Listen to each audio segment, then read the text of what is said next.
monde, bienvenue dans l'émission Nos légendes où on vous parle du parcours qu'ont fait nos légendes dans leur carrière. Aujourd'hui, on parle d'un artiste peintre et sculpteur, Epaphrodites Binamungu. 46 ans dans le métier, il a fait pas mal d'expositions, aussi en nombre incalculable de ses œuvres. Aujourd'hui, on a pu le visiter ici à sa énième exposition qu'il a intitulée comme titre Another Language. L'émission est Nos légendes. Karen Oumutesi, je suis avec vous à la présentation. Qu'est-ce que tout là pour vous? On dévoile Epaphrodites Binamungu, ses œuvres ainsi que l'exposition aujourd'hui. Suivez-moi.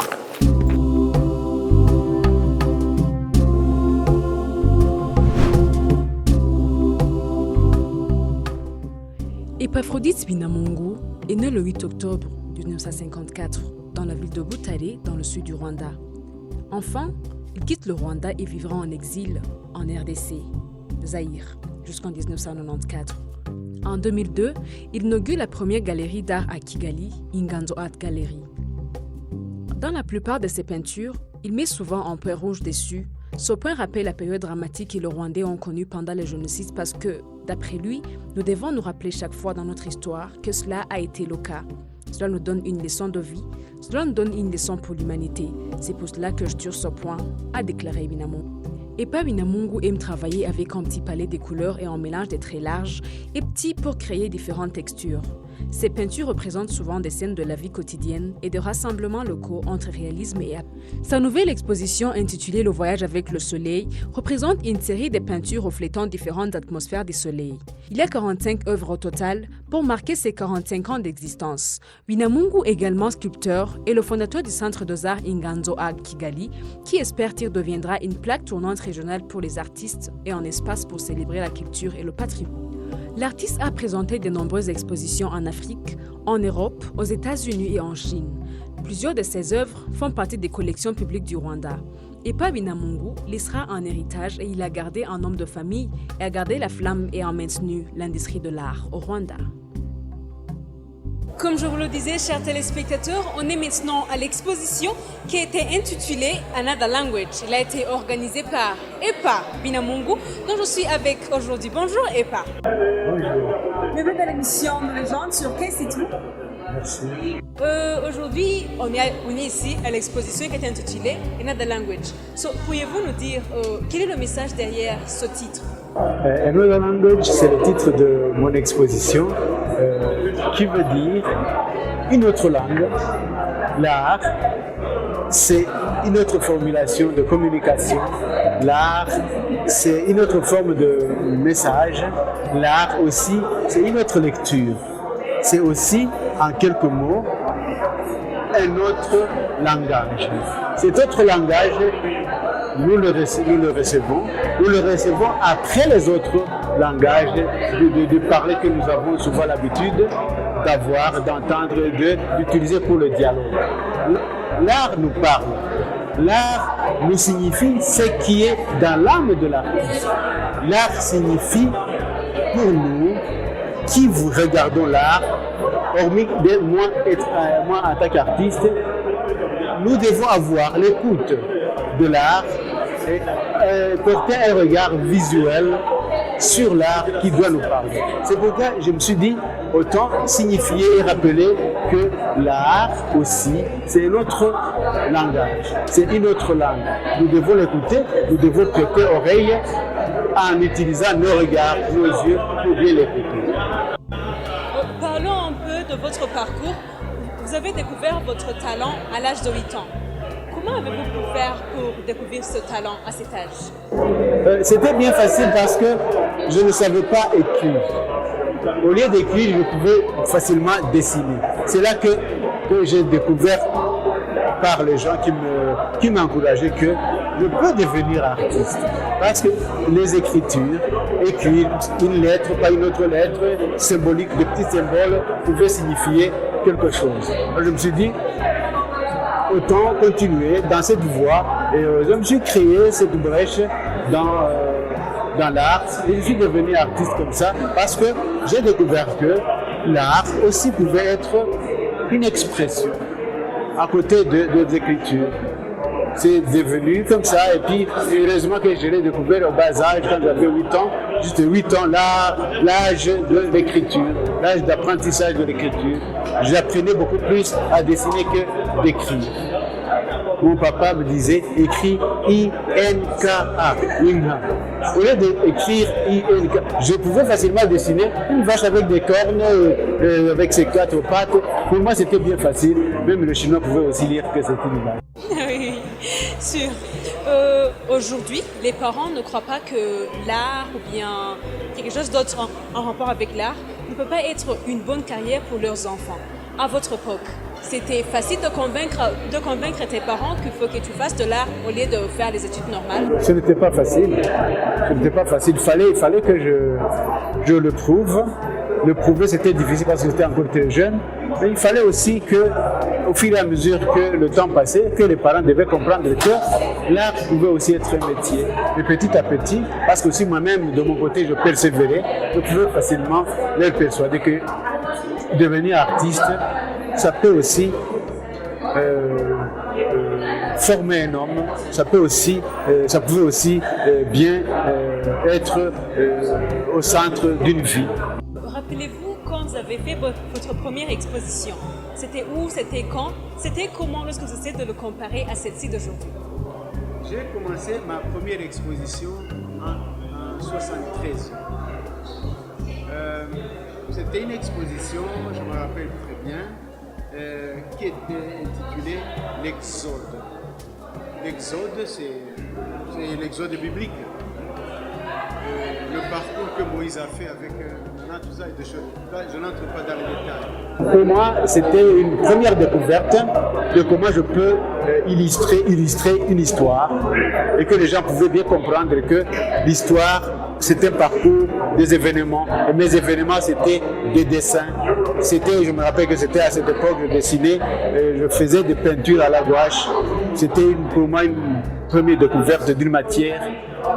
Comparativement à aujourd'hui, je crée selon les sens, selon le sentiment, selon comment je sens le monde autour de moi.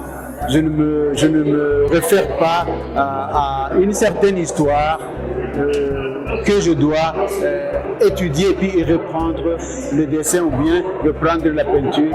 Pour moi, c'est tout simplement reprendre ce que j'ai dans ma mémoire et le refaire sur une peinture, sur un support bien défini, bien sûr, une représentation, disons, sculpturale.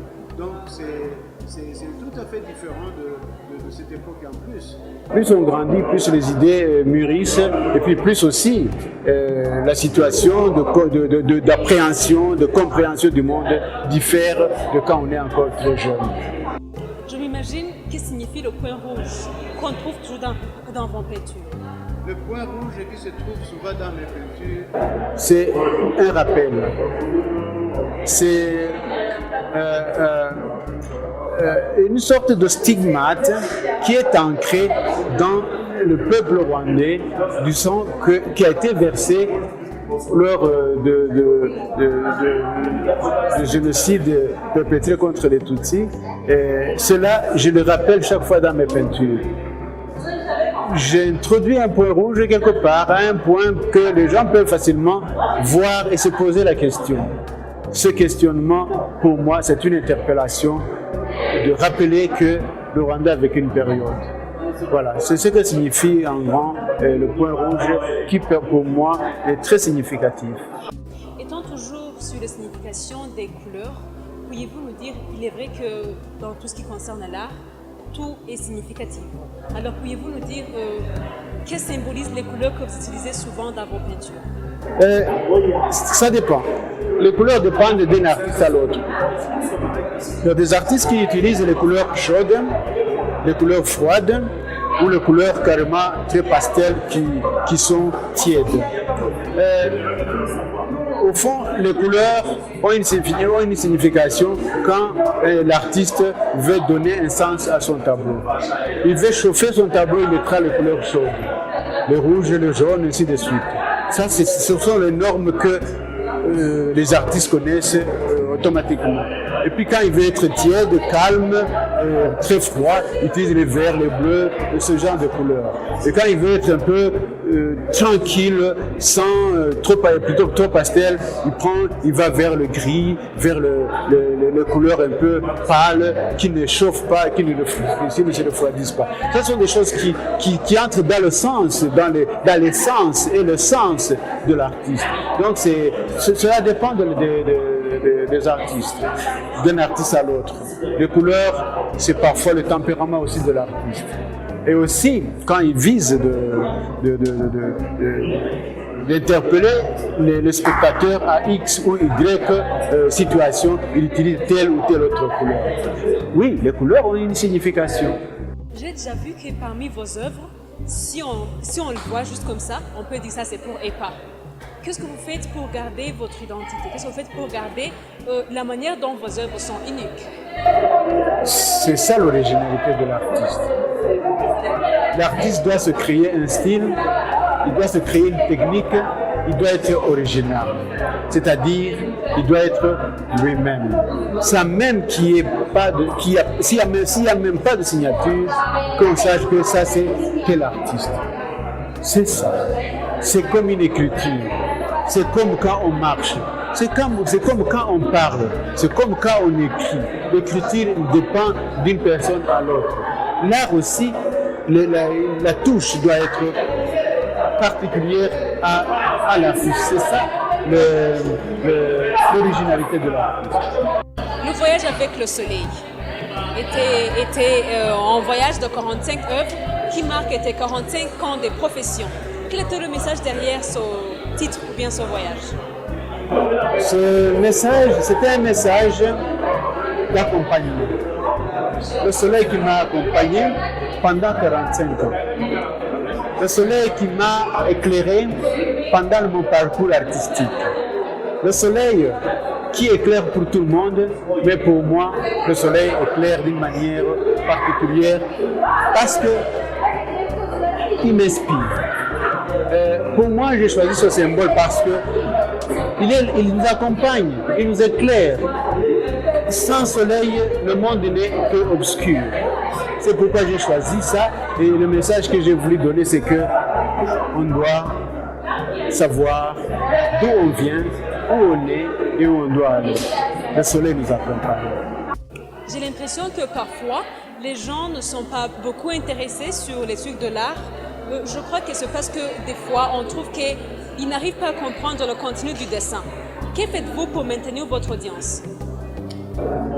J'expose souvent, j'invite souvent les gens et je les exhorte de savoir bien lire les œuvres. Cette façon de faire, d'inviter les gens, d'être souvent avec en contact avec les gens, les œuvres avec les gens, je crois que c'est la seule façon de pouvoir éduquer mon audience, de comprendre ce qu'il faut. Et je suis très heureux qu'il y a quand même une compréhension. Les gens comprennent. Parfois, tu regardes une personne, quand même il ne te parle pas, tu regardes les lèvres, tu vois, il sourit. Il ne sourit pas pour rien. C'est qu'il a compris quelque chose, il a compris le message. Et c'est bien.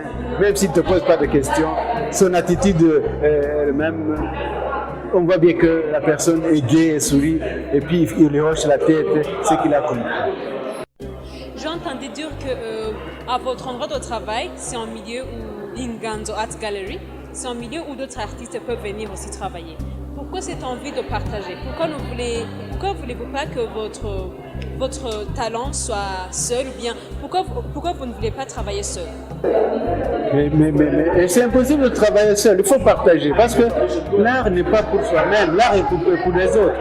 Et aussi, quand je diffuse et quand je donne, c'est pour que les autres m'entendent. J'aimerais aussi avoir dans cet accompagnement des jeunes artistes qui aimeraient bien partir dans cette, je ne dis pas aventure, mais dans cette voie, aller avec moi, comprendre l'art, parler, discuter, discourir au sujet de l'art, parler de nos difficultés, voir comment est-ce qu'il faut les affronter, et ainsi de suite. J'aime bien les recevoir parce qu'ils sont jeunes. Et puis moi, je suis passé par là. Je sais quelles difficultés il y a. Ceux qui veulent venir, ils viennent et ils sont bien accueillis. En parlant toujours des significations pour vos œuvres. Pourriez-vous au moins nous donner en œuvre que vous avez fait et puis essayer de nous expliquer la signification de cette œuvre ou bien de ce tableau, de ce dessin? Prenons par exemple le tableau tel que celui-ci par exemple. Le titre c'est Âme in âme, la main dans la main. Et si on veut un peu paraphraser ça, c'est comme si on dirait en Kinyarwanda, Urunana.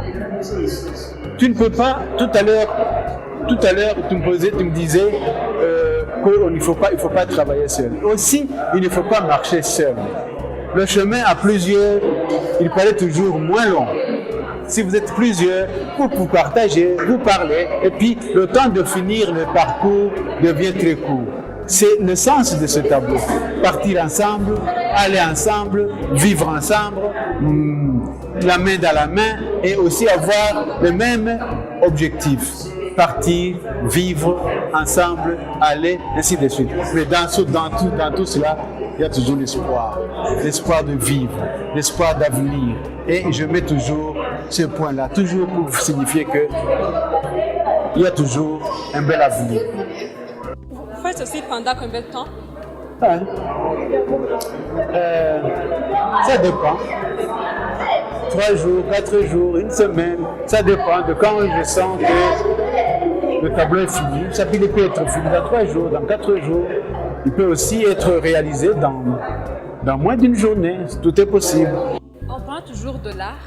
D'où viennent vos inspirations? La vie de tous les jours m'inspire. Les circonstances de la vie, mes entourages, ma façon de vivre avec les gens et aussi les soucis de la vie, l'humanisme, tout ça m'inspire. C'est pourquoi chaque fois, vous voyez dans mes représentations graphiques, il y a toujours des groupes, il y a toujours des gens ensemble.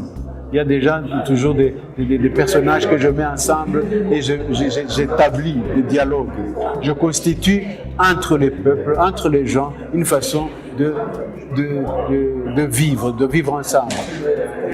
Et ceci, Urunana m'est venu comme ça. J'écoute les gens, oui, ils peuvent être ensemble, c'est bien, mais s'ils sont ensemble, ils peuvent aussi se tenir main dans la main, et puis aussi, voilà, ils peuvent aller marcher. Ça vient comme ça, je ne sais pas comment ça vient, mais ça vient. C'est un talent qui est oui, voilà, ça vient, et puis difficile de savoir est-ce que réellement c'est venu comment de A à Z. C'est compliqué, difficile, mais ça vient quand même. Parlons un peu de votre vie privée, à part l'industrie artistique qui est EPA. Bon, ma vie privée, elle est privée parce que j'ai une famille, j'ai des enfants, j'ai ma femme, j'ai ma vie privée, elle est saine, elle est privée. Pourriez-vous nous dire récemment, qu'est-ce qui vous a surpris? Même aujourd'hui ou bien avant de quitter la maison vers ici, qu'est-ce qui vous a surpris? Bon, ce qui m'a surpris, c'est que j'ai reçu beaucoup de téléphones me disant que c'est aujourd'hui que ton vernissage, c'est où c'est vendredi. Voilà, les gens croient que ça doit être la fin de la semaine. J'ai été surpris par beaucoup de gens qui m'ont fait des appels. C'était simple. Bon. Comme tout autre être humain, vous avez vécu de fêtes dans la vie. Pouvez-vous nous dire un ou deux parmi eux? Des fêtes? Oui, une fois j'ai exposé, je n'ai pas vendu. Et puis c'était des cauchemars. Je ne parvenais pas. Et c'était tout au début. J'étais très jeune. Je me disais, je vais bien vendre, mais je n'ai pas vendu. Et qu'est-ce qui vous a beaucoup marqué pendant votre parcours? Une chose que vous ne pouvez pas oublier jamais. C'est quand je me suis rendu pour la première fois en Europe et quand je voulais exposer. Et je prétendais pouvoir aller avec beaucoup plus de force et de faire voir que je viens d'un pays africain, que je suis fameux, je veux bien être. Et puis après, ils m'ont dit, est-ce que tu es connu dans ton pays? Voilà, et puis après, oui, je suis connu, alors. Je croyais que ça devait être relatif et que j'étais surpris par ce fait que pour vendre, il faut être d'abord connu par son pays, ou alors s'il faut avoir de belles œuvres. Ça, c'était pour moi une surprise. Je ne comprenais pas. Donc c'est un souvenir inoubliable. Quel est le moment que vous avez vécu qui ont été plus remarquables, plus heureux dans votre vie? Quand j'ai eu mon premier enfant, j'étais très heureux. J'ai senti, oh, une autre façon aussi de faire des œuvres. Voudriez-vous bien que l'un parmi vos enfants peut hériter ce talent? J'aimerais bien, mais bon, c'est le destin d'un chacun. Je ne sais pas ce qui va survenir après, je ne sais pas. Mais j'aimerais bien. Parmi eux, il y a quelqu'un, bien quelqu'une qui semble suivre ce genre de talent. Mais il y en a, mais bon, ils ne me le font pas voir. Comment ils se sentent lorsqu'ils voient tes œuvres? Comment ils se sentent? Quelles sont leurs ambitions en rapport avec ton travail? Je suis fier de leur papa quand ils voient les œuvres. J'en suis sûr, ils ne me le disent pas, ils ne me le disent pas tout le temps et tout à haute voix, mais je sais qu'ils en sont fiers. Comme ce n'est presque à la fin de l'émission des gens d'aujourd'hui, quel conseil pourrez-vous adresser aux jeunes artistes ou bien aux jeunes qui ont le rêve de devenir quelqu'un que tu es aujourd'hui? Je leur dirais, ne baissez pas les bras. Poursuivez cette carrière. C'est un bon métier. C'est un métier très libre de création. Créez souvent, travaillez beaucoup et soyez très original. Créez vos propres œuvres. Ne copiez pas les œuvres des autres. Merci beaucoup, Epa Binamongo. Merci. Je vous remercie tellement. Merci. L'émission Une légende, on dévoile Epa Binamongo. Aussi, j'ai pu parler à l'une de ses enfants qui est sa fille, Muriel Kamere Binamongo. Bonjour Muriel. Bonjour. Vous allez bien? Oui, je vais très bien, merci. Vous semblez être très heureuse. Ah oui, super. C'est normal ou bien il y a une raison derrière? Oui, parce que tu vois, il y a eu du monde et c'était des très belles œuvres. Je suis super fière de lui. Comment tu te sens lorsque tu vois ton père devenir un grand artiste rwandais? Comme je viens de le dire, je suis super fière de lui. Et ça fait plus de 40 ans qu'il fait ça. Et c'est son gagne-pain ou notre gagne-pain, je vais dire ça. Voilà, quoi. Je suis vraiment, vraiment fière de lui. Est-ce que tu comptes hériter ce talent? J'aimerais bien, mais malheureusement, je ne suis pas très bonne. Mais je suis là pour le soulager, l'aider et tout. Voilà. Comment tu fais pour le soutenir? Pour le soutenir, je suis là, par exemple, comme ce soir. Je suis là pour l'aider à accueillir les gens. Et voilà, truc de genre. Toi, tu es dans quel domaine? Je suis plutôt argent, finance, tu vois. Totalement différent. Oui, totalement différent. Oui. Y aura-t-il quelqu'un dans votre famille qui a arrêté son talent? Oui, il y en a plusieurs, oui, sauf moi. Parmi ceux qui n'ont pas ce talent, je suis parmi ces gens, oui. Oui, ces enfants. Merci beaucoup Muriel. Merci aussi.